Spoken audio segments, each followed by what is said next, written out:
being that we just was talking or just doing the preview of the making of the Mafia, right? Right. And going back to 12 years when it all started. Yeah, man. But you got to go back further than that. And again, if you guys have not read Motown Mafia, Memoirs of a Kingpin's Kid, I don't believe I can. I don't have a copy here. But anyways, Motown Mafia, Memoirs of a Kingpin's Kid was the book that started. That's cool. We got it. Okay. Yeah. Yes, Motown Mafia, Memoirs of a Kingpin's Kid. It is available on Amazon or at bigbossfilmworks.com, but you definitely go to Amazon and get it right out to you. That book started the thing, right? Yeah, that was the linchpin. In that book, it talks about really this whole thing and how little people sometimes set big things into motion. That's right. If you look at the award-winning documentary Motown Mafia, story of Eddie Jackson and Courtney Brown, available on Tubi TV and Amazon Prime, you will hear a brother named Jap. Shout out to Jap. Just saw him a few months ago at the Brewster Project reunion. Mm-hmm. Jap at the beginning of the doc talks about when Eddie met this Junky, for lack of a better word, family. Mm-hmm. As the legend goes, so this post and this conversation is a shout out to Box was his name. This humble man who at one time I guess knew some people, but the legend goes like this: that Eddie and my father were sitting in Eddie's pool hall. Eddie had started hustling, right? Mm-hmm. But he just hadn't been able to catch a break. Yeah. Pops had got him a $3,000 insurance settlement. He had shot Pops some dollars. He had got into the game, up, down. He ain't making no noise. Mm-hmm. A junkie, an addict by the name of Box, wanders into his pool hall and says, "Hey, big man, give me a blow, give me a go, give me a blow." Eddie tells Box, "You already owe me and you don't never do what you say you're going to do. Why should I give you another blow?" Box explains to Eddie and Pops that he tells big man, if you look out for me, I'm telling you I'm going to do something good for you. And Eddie like, what you gonna do for me, Box? And Box say, "Man, if you give me a blow, big man, I introduce you to John Claxton." Now at this time in Detroit, this is late 68, early 69, this is probably 69. John Claxton is the Nicky Barnes of Detroit. He's at the very top of the food chain. His name rings bells throughout the street. Him and a guy by the name of Henry Marzette would have been the guy sitting at the very top of the Detroit underworld at this point, right? Mm-hmm. So Eddie like, "Nigga, you don't know no John Claxton." Box reiterates, big man, I'm telling you, I wasn't always effed up like this. Right. I ran with some big dogs. You look out for me. I'm telling you, I'll plug you in with Claxton. Mm-hmm. Box's proposition is simple. For a $10 blow, he gonna give him $1 million connection. Eddie runs the math. Shit. And he ain't making no noise himself either. So you never know, man. Be nice to people. That's right. Be careful with little people. Don't disregard. They be looking kind of crazy and you can see life throwing them some curveballs. But you got to be careful, man. That's right. God works in mysterious ways. Very much so. Eddie get Box to blow. Box get off bowl. Box go to the payphone. Calls John Claxton. Tells him that he's got a guy he wants him to meet that's up and coming in the game. He comes back over, tell Eddie, "You ready?" Eddie like, "What you talking about?" Like, "We going to John Claxton's house. I told him, you go scrape up all the money you can get and you can come cop. I'm going to come with you." Eddie, like, unbelievable, right? He scrapes up whatever change he can. Him and Box go to John Claxton's house. Yeah. He cops. The rest truly becomes history. Claxton's got an awesome bag. Eddie blows up like gasoline in a fireplace. Yep. Right. That puts him in a position to where he buys. I mean, all because people have to remember that before he met the mob, before Eddie got hooked up with Carlos Lambrandozzi, aka Doc Gambino, and the Gambino, he was already a very wealthy man. Yes. He got wealthy off the Claxton run. He had bought the Crowd Pleaser Fleetwoods and the Crowd Pleaser Rolls Royces. Mm-hmm. He bought that off of the Claxton run. That was, yeah. He had bought all the apartment buildings on Hancock, the houses on Washburn, all that stuff. The majority of his real estate holdings, he bought. All that was before he ever got with the mob. Before he ever goes to the Ali fight, Frazier fight, and meets up with them. And of course, though, it's that Claxton run that puts him in a position to even be going to the Ali Frazier fight, to even know people like Chucky. Shout out to Chucky Goldfarb, Bell Bounce, and rest in peace, Irving. And starts to deal with people at that level that he would eventually be in a position to meet Carmine Lambrandozzi, a.k.a. Doc Gambino, to set up the Grand Hustle of Grand Hustles. Right on. But it just makes me think, because, you know, we're here on the block, and you know, I walk to the store to play my numbers. I walk to the store to get my hair cut. We're just a part of the community here, and wherever I'm at with, you know, our ventures and things, you know, we come across the people. We have not forgot where we came from. That's right. But be careful, family. You never know. Ain't a guy, Benny Bo from French Road, said something to me years ago. He said, "Junior, you know one thing? Ain't no 2 days the same." And another old school guy told me that even a broke clock is right twice a day. So, lesson in that is don't disregard people, regardless of their plight, their situation at the moment. Yeah. Because had Eddie played box like a lot of people play addicts, that's right, none of this happens. None of the fabulous life we've lived, the legend of Eddie Jackson, doesn't occur. Mm-hmm. He likely goes on. Maybe he's a smart guy. He would have figured out something.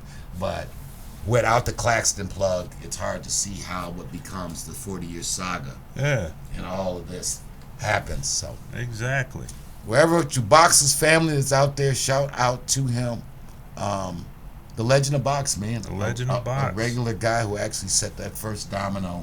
Yeah, I mean, like what was the quote the song? It was Teddy Pendergrass. What was it? How did he say? Chances go around. The same people you see going up is the same ones you're gonna see going down. Right. I mean, it's like really. I mean, you know, you see these people with their issues. I remember back in the Hall of Fame days, there was this old man who used to come around. You swear he was just straight up homeless, but you know, he'd come to the store, and Sean Dyson told me about this dude. He said, "See that dude right there? You think he like a crackhead or a bum or something right there?" He's like, if he comes in here, he has about $5,000, no less than $5,000 on his person at all times. And I'm sitting there, I'm like, why would he be walking around like that? But it just speaks to what you say. You know, you never know. Never know, man. You never know. Never know. Hiding in plain sight, you know, like the secret. What's that show to you? The Secret Boss. You never Undercover know. Boss. I mean, it's like I'll tell you all a story with this guy right here. When I worked in the mall, I mean, I'm not thinking twice about him. I don't know who he is. I don't know him from Adam. I go in, I'm just getting the store open, you know, fixing the windows, doing the dress. Little do I know, he's watching me. I'm observing him, and already truly has told myself that with this brother here's work ethic, and from what I'm seeing and the way them people trust him, we need him on our team. Big shout out to Kapil and the whole Begwan family, City Man. We got bachelors. We got to really holler at them. Yeah, bring them on. Yeah, big shout out. Yeah, but it's like from that point on, he stopped, and we talked about T-shirts, and the rest is history. Never know, man. Never know. Never know. That was a good crew. Yeah. We had the prettiest staff in the mall. Yeah, we did. Yeah, we did. Prettiest staff in the mall. Yeah, we did. Caused a lot of chaos. Back to the original story, man. Those young girls could be something different. I never touched one of them, but God, Jesus. You get a staff with 6 pretty young African American sisters on one staff. Wowzy. Yeah. Wowzy. It was good for business. Those were the days. Those were the days. We'll go back into it. I always had thought, I'd be telling myself by the time I got to the mall that I was out of the streets. But now that it comes back to me more, we were almost out. We were well on our way. It was a long time ago. Transitional period. It was very much. And, on that note, man, it's... People be talking, why don't y'all just quit when you're ahead? And I was a couple dollars ahead, but, not for all that it touched our hands. It's hard, man. No, it's hard to stop doing something that you know how to do, and you got a lot of contacts, and it pays really well. Yeah. Yeah. Despite of the risks that come with it, it's just that lifestyle is so addictive. Yeah, and money is more, just if not more addictive than the drug that you're selling. It affects the same. They've done the things with the neural scans.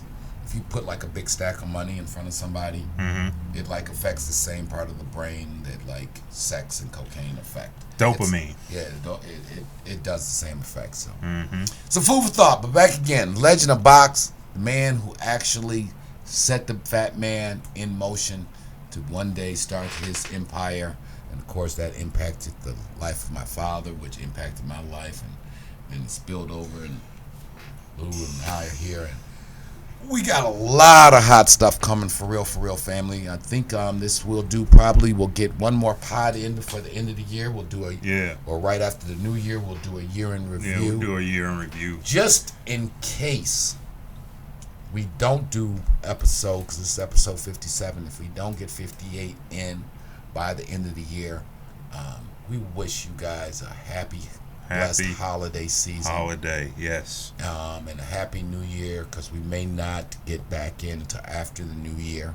So we got a lot of stuff. We got a lot of stuff on the plate for we coming out the gates in 2023 swinging, family. Yeah. For real. Yeah, as we've so poignantly put it, what you've seen has been the end of the beginning. Yeah, for real. So a lot of things are lining up. So if we don't, ducks in order, finishing off some projects, getting ready to begin some big projects to begin the project. That's right. So be safe out there, guys. Bring in the new year if we don't touch back. We thank you guys and are so appreciative of what you guys have done with your support. We're going to get in. If we don't get again, we're going to go back through and answer some of the questions and the commenters. Yeah. Again, Retract on Doo-Wop is still alive. One of his relatives actually reached out to us. We'll be reaching out to them again. Oh, that's remember in the comments. Yes. Another brother from Fort Worth, Texas, just gave us a lead on another story. But I mean, it's going down. We're gonna take this thing. We won't stop. Can't stop. If you don't hear from us again, be safe. Be prosperous. Be blessed. Enjoy the holidays. Remember, love those around you. Life is short, and we'll holler. What you got for the family, Lou? I wanted to send a special shout out to my big brother Tone. He's recovering, and won't go into too many details as to what happened, but big shout out to you. Love you, bro. Shout out to Al Prophet, American Dope. Yeah, and Scott Bernstein. Great work on Blowing Money Fast. Blowing Money Fast was awesome. And Eddie Baby. Shout out to my brother down there in Florida, Eddie Baby, Real True Street Crimes. We're going to be doing a full review next year, early in January, on the whole BMF, because I got to take our time and do it episode by episode. Yeah, definitely. But great work with that they did over there. And again, we don't hate around here. We congratulate. Oh, yeah. I was familiar with the story. Obviously, Scott, we've been privy to a lot of stuff. Scott did an excellent job on that. Yes. Al is continuing to do great work over there at American Dope. Definitely. Gonna again just shout out to bunch of Detroit legends we plan on again reaching out with and trying to do some networking. Yeah. Brother KK. Brother Mr. Cooper, I'm gonna keep hope alive. Brother Steve 5. Uncle Mr. Butch. Mr. Goodwin. Butch, they missing you. Yeah, we gotta get back on the road, man. All of that. But it's been a great 2022. It's been a real watershed moment, a year for us here. Yeah, we don't take any of this for granted. Yeah. You guys don't. Everyone is busy, so the fact you guys take time out to hear our content, we are committed to doing the work to bringing you guys more quality content and taking this thing to another level because you deserve it and we deserve it and we want to give it to you. So that's all I got. What about you? You good, bro? I'm good, man. Flyers Plus Graphics and Instagram if you need any help on the graphic design tip. Holla at him. He does great work. If you just look at our thumbnails on our channel, you'll see that he has got his game down packed. So here we are, episode 57, Motown Mafia podcast, a Big Boss Filmworks production. Oh, lastly but not leastly, due to cyber hacking and all kind of issues, our sister channel, Diaspora Plug, it is back. It is now just Diaspora Plug. We will be repopulating that. We're going to be bringing you entrepreneurial stories. You guys get a chance to look at some of that old content again. So don't call it a comeback. Diaspora Plug been around for years. It's coming back. And lastly but not leastly, Patreon. Watch for Patreon. I'll be posting the ads. You'll be able to go on Patreon. I think we have 3 tiers. Yeah. Yeah, we have 3 tiers. Affordable, and you'll get content that you cannot get on the YouTube channel or here on Facebook. You're going to be able to get, if you sign up, getting off Zero Mind Right Money Right, making Motown Mafia premiere. You'll be able to see the premiere of The Making of the Mafia, our other book, Big Man on Campus. So, yeah, that Patreon channel, we're going to bring a lot of value to it. I know it's been time in coming, but, again, we want to do things right around here at Big Boss. So that's right. Sometimes to get things right, it does take a minute. So all there right. it is, man. All right, peace. Love you guys. Holla at you, man. Peace.